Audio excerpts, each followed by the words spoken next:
Today we're joined by two of the UK's best-known garden designers, James Alexander Sinclair and Joe Swift. And between them they have designed countless gardens in the UK and internationally. They've won medals at RHS Chelsea and other shows, and they have written books, articles, many television appearances and television presenting. And now they've got together for the James and Joe Garden Show. Welcome to the James and Joe Garden Show! Which is a podcast which they're doing for the Garden Collective. And today we've met them at the Horatio's Garden in Salisbury. And James and Joe have both designed Horatio's Gardens, and James is actually a trustee for Horatio's, so he is going to give us a brief explanation of what a Horatio's Garden is. And then we'll go over to talk about the best design tips and the biggest mistakes you can make in small, middle-sized and large gardens, and also to find out whether there really is such a thing as a low-maintenance garden, and if so, what the best way to get one is. So, over to James. Thank you, Alexandra, very much indeed. It's very sweet of you to ask us to be here. And quite why you asked us to come and talk to you about mistakes in gardens, I've got no idea. That's your department. We're at Horatio's in the southwest, which is in Salisbury at the moment. And Joe's designed a garden at Stoke Mandeville for Horatio's, and I've done one in Scotland. And the whole principle behind Horatio's, for those who have not yet heard of it, is that basically it is a charity that was set up in memory of a rather wonderful young man called Horatio Chappell, who was tragically killed when he was 17. His parents set up this charity in his memory. And the idea was to put a garden in every spinal injury unit in the country, of which there are 11. And this one where we're standing now is the first one. It was designed by our friend Cleve West. And we've sort of grown, from there. So we went from here to Scotland to you third, to Stoke Mandeville, and we've been to Oswestry, we got to London, we got to Cardiff, we got to Belfast, and Sheffield is the newest one. So we're trucking our way the whole way across the country, building what are basically therapeutic gardens, because one of the things about spinal injury is that patients are here for a long time, and quite a lot of the time all they had this here where we're sitting now is a car park.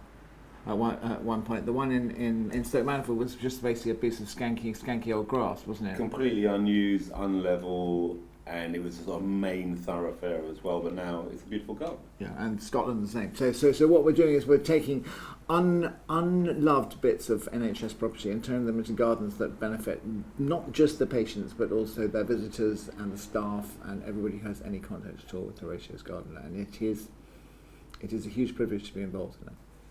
It is wonderful because, we're in November now and there's so much texture and form out there in this garden. It's a pleasure to be in, even though there's just a few dahlias and salvias left. Flowers are over by November, but it's been beautifully designed. So, speaking of design, let's start with, you're going to design a small garden. What is the most important thing to think about?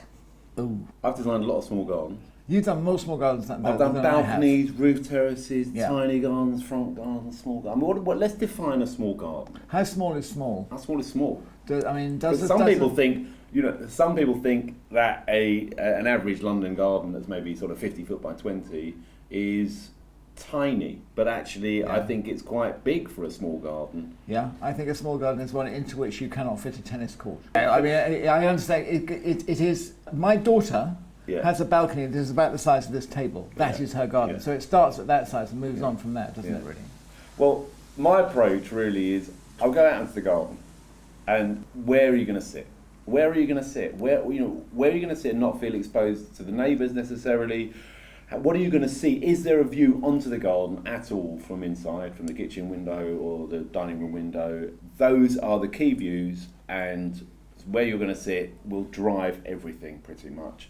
If you get any sun or shade, you might not be a sun lover, you might like sitting in the shade. And I think a very common mistake in small gardens is to put lots of small things.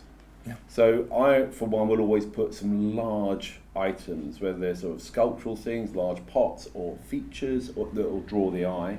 Or just big plants. Or big plants. Yeah, rather than lots of little things going on, which makes it look fussy and also you own your garden right from the floor right up to the moon or the sun.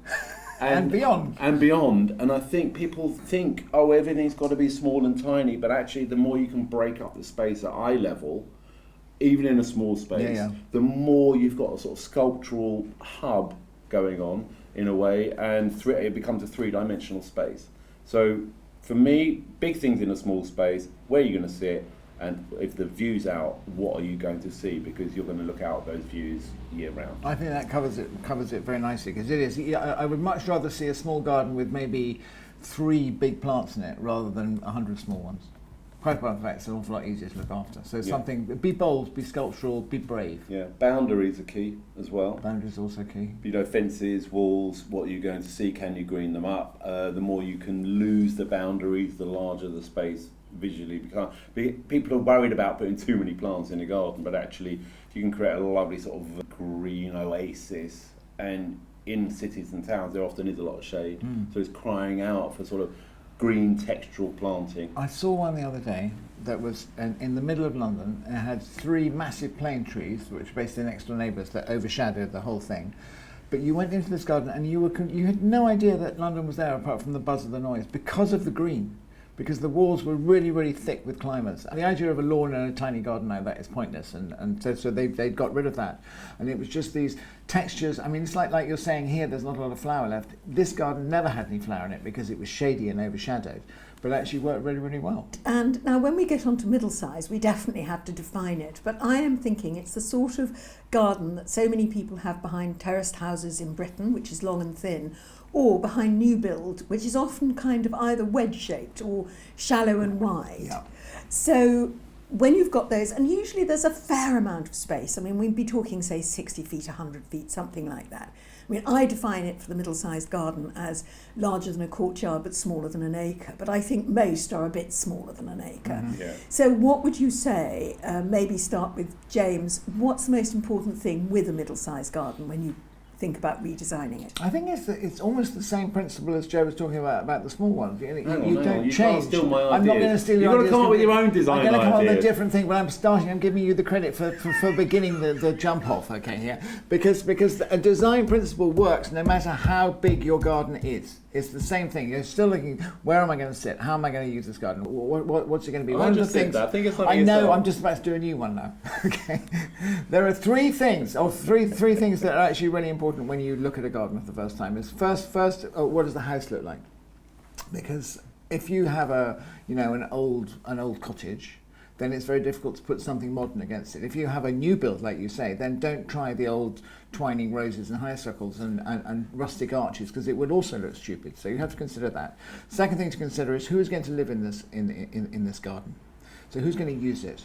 Are they, a couple who like gardening? Are they a young family? Do they have 2 or 3 large retrievers who are going to trash everything? So you have to bear in mind who is going to use this garden. The third thing to bear in mind is what can you see from the garden? So it's actually the borrowed landscape. It's like I was talking about having trees in the next door neighbour's garden last time. Are there trees in that garden? What can I see beyond it? Is the church spire there? Or on the conversely, is there a factory or a ferret works or something like that? So you have to consider these sort of things and whether you want to incorporate the view or whether you want to block it out. So all of these things are important. So if in your middle-sized garden you're arriving, it's a sort of Victorian terrace, isn't it? I had one of these when I was last living in London. You walk out the back and there's this sort of, you're not quite sure what you're going to meet and what it is. But the same design principle, the same things that he was talking about, plus the more wiser things that I've just said, you put them together and that's how you deal with a middle-sized garden. Does that make sense? It does. I think from a layout perspective, it's good. You've got enough space to create rooms, as it were. Yes. But not necessarily traditional classical rooms with hedging between them, but just zones.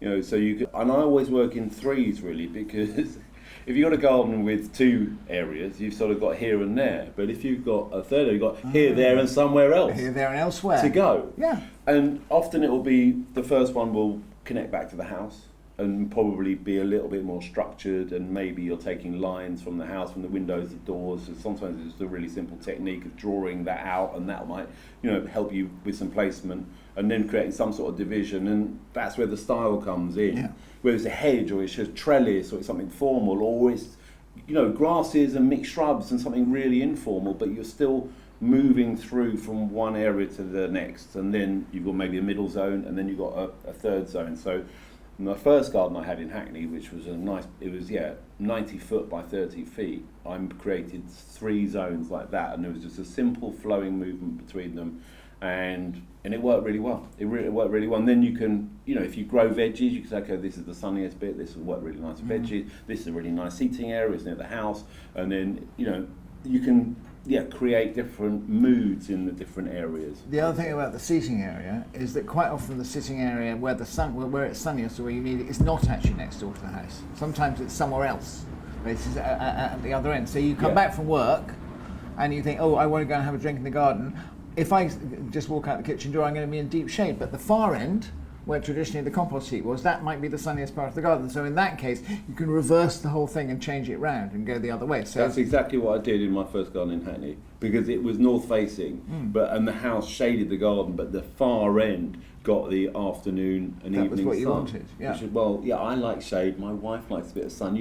It's nice to have choices of areas to go. And the larger the garden, and seating's really important, because otherwise you wander around and you end up going back to. So if you can dot some seating areas through, even if you don't sit on them, it just sort of mentally it gives you a sort of destination point. I think it works. No, it's also seating is actually quite important. As you should treat seating as sculpture quite often, because you spend much more time looking at it than sitting on it, basically. So if you have a bench, make it a good bench, make it a nice bench, spend some money on it, don't just have a plank and a couple of breeze blocks. It may work as somewhere to sit, but you need to have something that actually is part of it's like Joe was talking about, the sculptural parts of a small garden. The seat is part of it. Really important, because actually it's very easy for people to just go out and just buy any old thing at a garden centre, but actually that's where you want to spend your money. Think about it. That's where clients sometimes, they leave the furniture to and you've designed and made this lovely garden, it's all looking great, and then they'll go and buy some cheap white plastic furniture or something, and which just draws the eye. White is a very difficult colour in a garden, and you go back and I'm not sure. We might do the photos next week or something. I'm not sure about plastic rattan.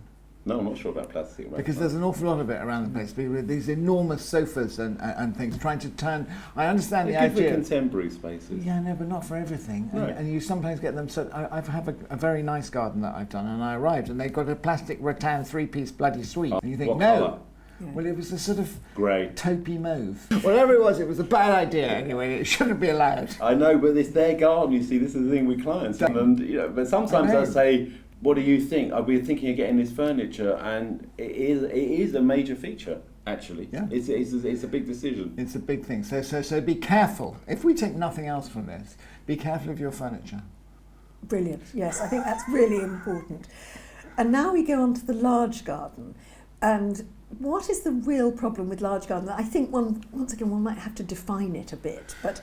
Well, you've got a large garden. I've just moved to. I've got a middle-sized garden, I think, probably, because mine's under an acre, which is what your definition was. Yours is just about an acre, isn't it? No, not really. And you've divided it up beautifully, actually. Thank you so much. I think. Well, it's sort of zoned, but it's very flowing. Your garden's lovely. My garden's nearly 2 acres. Yeah. And it does have a sort of a section of old woodland, which is great, and then there's a sort of orchard bit, and I've totally ripped it up and changed things, but there's a lovely sense of maturity with the trees there.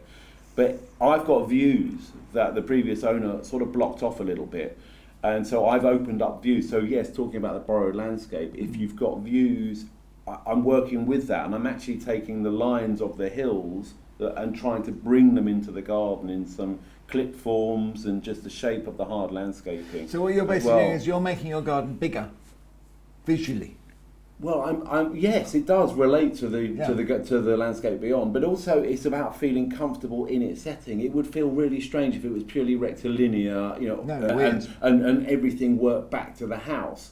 So I'm spending a lot of time in the house, looking out into the garden and to the views beyond. So they have to connect. And that's where I'm getting my inspiration, I would say. But the other thing that you're doing, and which is important in a large garden in a rural situation, which is what we're talking about here, is this there's certain things that you can do by the house that would look stupid if you did them down the other end. So you can plant certain plants close to the house. You have much more colour. You have much more non-natives, all that kind of stuff. And then as you get closer to the countryside, basically just bleeding gently from one thing to the other. So you get slightly, cut grass, longer grass, wilderness, your woodland, and everything. And what he's doing is actually, it's well worth looking at Joe's country garden. Oh, nice plug. There we go, small plug on that one. Because you've got, that's your video channel that you are charting your progress of your garden. I just started gardening and doing it and making quite major interventions, taking trees out and opening up views and changing the hard landscape. And I just thought, well, I'll film it. I want to cover it for myself anyway. And then I thought, well, this is actually quite interesting for other people to follow. It's a genuine project, and it's interesting looking back. And I've got a drone as well. Yeah, which I haven't like you, your drone. I broke my drone, but yes, crashing into a tree. It's a long-term project. I love gardening. I love being out there doing it. I've got tree surgeons. I've had a couple of our landscapers come and live with me for a month and do the hard landscaping and everything. So it's quite a big project. But I also am trying to keep it simple, because otherwise it's a full-time job, which I can't do. And I think there are ways of doing that. I think there's ways of reducing the amount of maintenance, which I think we're going to get onto, even though it's a very large garden. But I'm still designing it as a cohesive space. Yeah. So areas linked together, views from inside, all that sort of. I love the creative side of it. I mean, when I go to bed, it's all going, what am I going to put there? How am I going? Oh, I know I'll put that tree there, it's very immersive, and that's why I moved to the country. It's tricky a lot. I mean, I went to see a garden the other day, and I made a list for the client what they wanted, how it sort of worked, and we fitted all this stuff in. There was a whole lot left, and I said, basically, your garden is too big. You need to do something else with it. So then we come in with the sort of tricks that you've got in that will become a woodland, and it will become wild, and it will really become gardens, sort of become part of what's out there instead. So you're basically not just connecting to the landscape that's surrounding, but actually taking some of that and bringing that back into the garden at the same time. So low maintenance. Now, quite often if I mention low maintenance to garden designers, or particularly plants people, they get a bit sort of sniffy about it. But actually low maintenance is important in many ways. So what do you think about low maintenance gardens? Can we have one? I think that the important thing that everybody has to realise is that low maintenance is not the same as no maintenance. That's the most important thing, because people think, oh, low maintenance means they don't have to do anything, it means they have to go and hoover it every so often. And you can have a garden that does that, but it's basically concreted over, pretty much, and then you can sweep it. But low maintenance is a different thing. You can do that. We can do. I mean, it's a little bit trickier maybe to have in the countryside or in a larger garden. You can have bits of it that are very, very low maintenance because they're left to grow wild to a certain extent. In smaller gardens and in cities, it's a little bit trickier than that. Although the point you were making earlier about having big pots, 1 or 2 big pots rather than lots of little pots, that's the sort of thing. I think being quite bold, larger clumps of plants. There are, this whole grasses and perennials, new perennial movement type thing. It's actually, if you get it right, you sort of garden with a pair of hedge trimmers rather than a pair of secateurs. But you're cutting everything back in spring. If you planted a load of bulbs in the autumn, your bulbs come through, then your perennials and grasses push through. And if you've chosen them right, they won't need staking, they won't need feeding, they won't need watering. And actually, it's quite a low maintenance way to go, I find. I have to be very efficient with my time. I think it's just the connotations of low maintenance. Oh, it's like a roundabout type planting, or it's all evergreens everywhere, which can be beautiful actually. But I think it's often more an approach than choosing the right plants. But also this time of year, I just leave all the leaves down on the ground now. I spent years. I used to be a maintenance gardener. Raking leaves. Raking and the leaf blowers. Oh, they're the most annoying things in the world. But you're raking leaves into pile, and then a big sort of wind will just come and blow them all away. But now, as long as they're not on hard surfaces or on a lawn, just leave them. By spring, they've gone pretty much. The worms have taken them down. That's a huge load of maintenance gone. Lawns. Well, just let them grow, relax a little bit, get a robot. Get a robot. We both have robots, swear by them. Yeah, robots are good. And then plant, right plant, right place. So if you're planting in the right, it shouldn't need watering and feeding once it's established, and planting in quantity as well. I think a lot of people dot things around, and there's they all love to see a bit of earth between plants. Why? It's the worst foil for plants going. Just sort of pack your plants in, perennials 5 to a square metre, so they knit together, and cover the ground, reduce weeding, And then also, mulching. Mulch. What a But great then word. the other thing that I find quite interesting, if you're looking for low maintenance, look for the plants on the plant list that say that they're thuggy. They spread a lot. And make something out of them. It's like we were in Cornwall the other day at a garden that I've done, and that has a minimal maintenance, but it's a public garden, so it needs to look reasonably good. And we've done that just by planting, persicarias and phlomis that just spread like anything, and let them go, let them be thuggy, let them cover as much space as possible. And the other thing about it is it's about the attitude of mind. Don't get too worried about it. Yeah. Nobody's going to judge you on your garden. This is not the RHS Chelsea Flower Show. This is your garden. If you want to be relaxed about the weeding, then you be relaxed about the weeding, because nobody really cares. And then you just say it's good for wildlife. It's good for wildlife. I'm rewilding. I'm letting the whole place go to pot. I think people do get hung up on tidiness and control and what a garden should be, and what their parents and grandparents. I think the younger generation are really excited because they see a garden space as just somewhere to be sustainable, increase biodiversity, grow some veggies and some herbs in the corner. It doesn't really matter, and I don't think it does really matter. It's whatever makes you happy. Yeah. Basically, whether it's low maintenance, high maintenance, middle maintenance. What's the other one? There maintenance, here maintenance. Well, these Horatio's gardens are interesting because the brief was to be high maintenance. I've got 20 volunteers and stuff. They're all going around secretaries like, stop cutting things back. We're going to leave things. And there's a head gardener in place. There's loads of volunteers helping. And actually, the brief was a relatively high maintenance garden, which is full of flowers, full of bulb, full of stuff that's constantly, needs plants. We put tulips in, hundreds of tulips in the autumn, and I've never had that brief before, but it is because great. It needs to. Because the thing about Horatio's gardens is that you cannot choose the day that you become ill. You cannot choose the day that you have a spinal injury, and so you need to be in this garden. Maybe you're just here for the winter. Maybe you're here in November, December, and January. The garden still has to look good. You can't say, "Oh, I'm terribly sorry. Come back in 6 months' time." So that does involve a fair amount of attention, and we have head gardeners who are amazing, and we have volunteers who are extraordinary, who come and do all of these things. So there is always something, and we have quite clever designers, apart from Cleve West, who's a bit rubbish.